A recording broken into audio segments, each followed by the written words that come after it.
Hello everyone, welcome back to linguistic Nexus 360। আমি ইশরাত জাহান ইতি।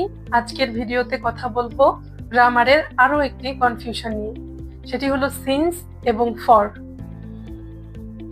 Since এবং ফর কথা বলার সময় আমরা যখন কখনো সময় উল্লেখ করতে চাই তখনই এই দুইটির ব্যবহার এসে যায় এবং আমরা ভুলবশত উল্টো করে ফেলি এই দুটোকে। তো চলুন শুরু করা যাক।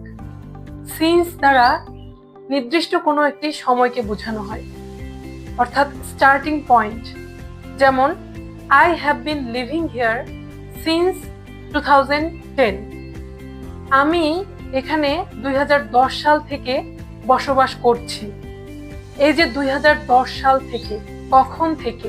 2010 থেকে, এখানে সময়ের শুরুটা প্রকাশ করছি। তো এই সকল ক্ষেত্রে আমরা সিন্স ব্যবহার করব। আরো একটি উদাহরণ, যেমন I have been reading the book since morning. আমি সকাল থেকে বইটি পড়ছি। কখন থেকে? সকাল থেকে, অর্থাৎ একটা নির্দিষ্ট সময়, একটা স্টার্টিং পয়েন্ট, সেটাই হচ্ছে সিন্স। এরপর ফর। ফর দ্বারা একটা নির্দিষ্ট সময়ের সময়কালকে বোঝানো হয়, অর্থাৎ ডিউরেশন। যেমন I have been living here for 10 years। আমি এখানে 10 বছর ধরে বসবাস করছি।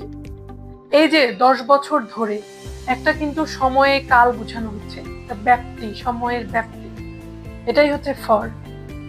তো খুব সহজ করে বলতে গেলে সিন্স দ্বারা থেকে, অর্থাৎ কোনো একটা ঘটনা কখন থেকে শুরু হয়েছে সেটা বোঝানো হয়, এবং ফর দ্বারা সময়ের ব্যাপ্তি বা ডিউরেশনকে বোঝানো হয়। এই হলো সিন্স এবং ফর এর কনফিউশন।